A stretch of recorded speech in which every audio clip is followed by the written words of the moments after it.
Well, good morning to Life Connect as we start a brand new week. And we had what a great week it was last week as we shared all those testimonies, and so exciting to hear firsthand what God is doing and has been doing and continues to do in so many people's lives. So welcome whether you're joining live or on catch up later on in the day. I'm glad you've joined me. And this week we're going to be focusing in on God's cure for humanity. You see, this COVID-19 pandemic has focused the whole world on trying to find a vaccine or a cure for COVID-19. And so, it's really stirred up so many of our world's best brains applying themselves to finding out the solution to this problem that we have. And it's such a compelling issue that even if our news media is to be believed, intelligence services are trying to steal information from other nations so they can be the first person or first nation to get this vaccine available. A vaccine which will hopefully save many, many lives, and no doubt will also enable whoever finds it first to make an awful lot of money and to get a lot of kudos. But, the vaccine, however, and it's really important that we get some kind of resolution here, and I don't want to underplay that, but this vaccine will be limited in scope. It'll only bring the best of human reason and best of human powers to bear upon this situation. And essentially it will delay the inevitable, and that's death, because all of us at some point will face death. The last time I looked, the death rate for the world was 100%. And the Bible tells us that Jesus has made it possible for us to access a higher power who has dealt with death itself. And so he's made it possible for us. And I think that gets our interest, because why would we not want to know about someone who has a solution to the biggest issue and the biggest problem we face, every one of us, which is death? And so let's just read about it, shall we, in Romans chapter 1 and 16 and 17, some fantastic verses from the Apostle Paul, where he says, "For I am not ashamed of this good news or the gospel about Christ. It is the power of God at work, saving everyone who believes, the Jew first and also the Gentile. This good news tells us how God makes us right in his sight. This is accomplished from start to finish by faith. As the scriptures say, it is through faith that a righteous person has life." You see, the Apostle Paul is diving in there and he's saying, look, I'm not ashamed of this good news, this gospel, because it's vital. Everyone needs to hear it. And I guess it raises a question for us. Are we ashamed? Are we ashamed of the gospel? Are we ashamed of this good news? I guess most of you watching this here probably call yourself Christians, but maybe if someone starts to ask you penetrating questions, something within you just recoils and you can perhaps hide. But actually we have no need to do that. Paul was not ashamed. He wanted to get it out there. Why?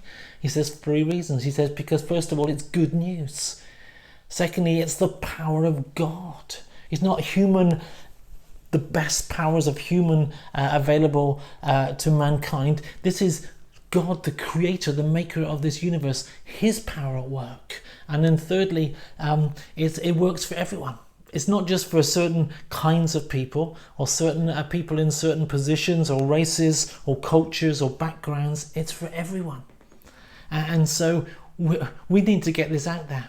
And of course, he then adds on how we receive this good news. We receive this good news, this gospel, this power of God by faith in Jesus and by having a relationship. And I love it from start to finish.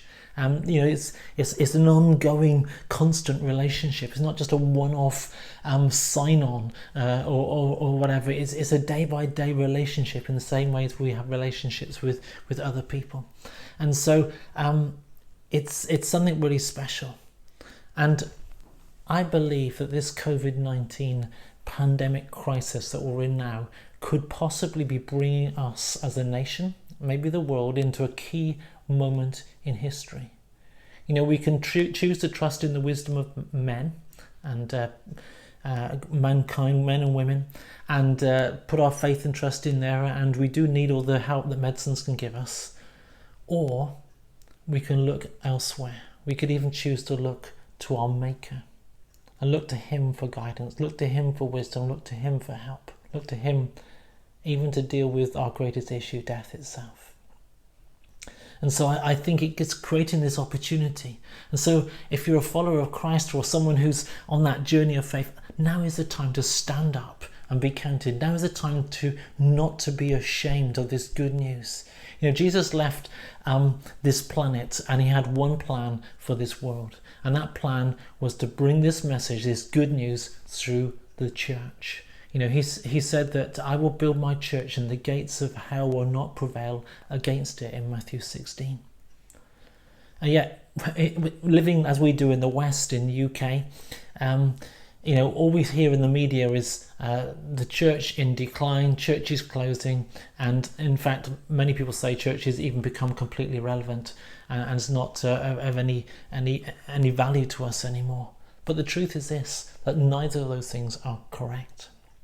You see, the gospel, the good news is needed now more than ever before. And I think this pandemic is just highlighting it. We can't find the solutions. They're not easy. Just a little virus has caused complete carnage in the whole world.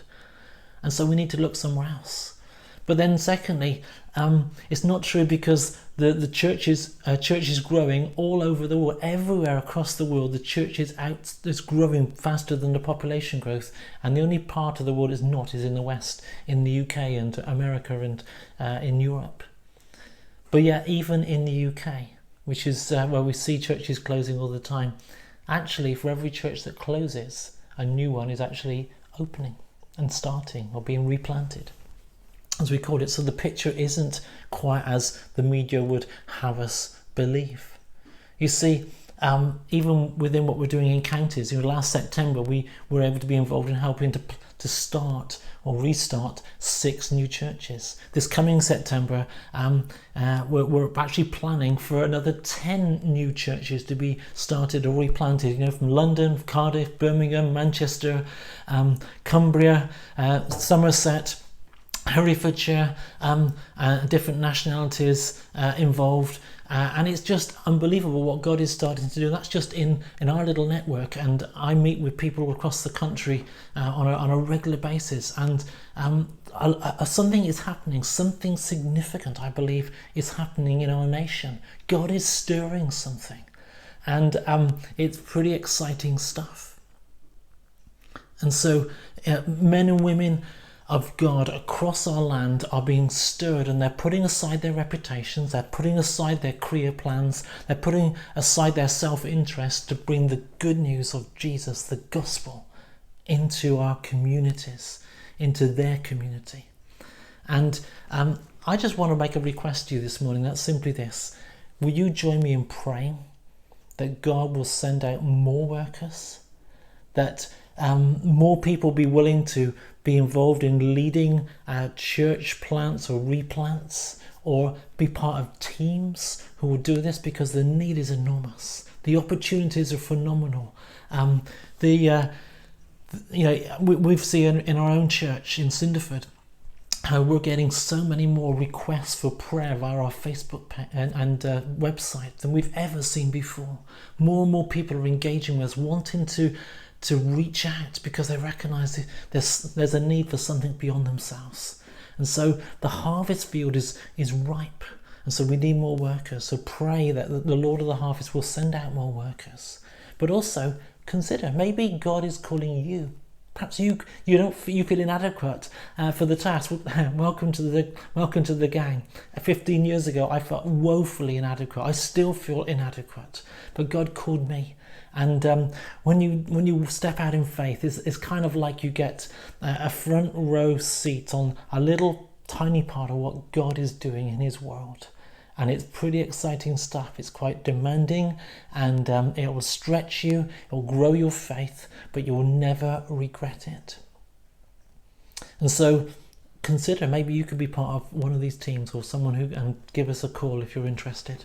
But this week we're going to have 4 people who've responded to God's call upon their lives, and who are going to unpack something what we often call Jesus' 4 M's from his Jesus Great Commission. And so we're going to be hearing about Jesus the Master, how actually we go with the Master's authority, how we're sent. We have a mission, and that mission is to multiply and make disciples, and how as we move out, we have that wonderful promise that he is with us always.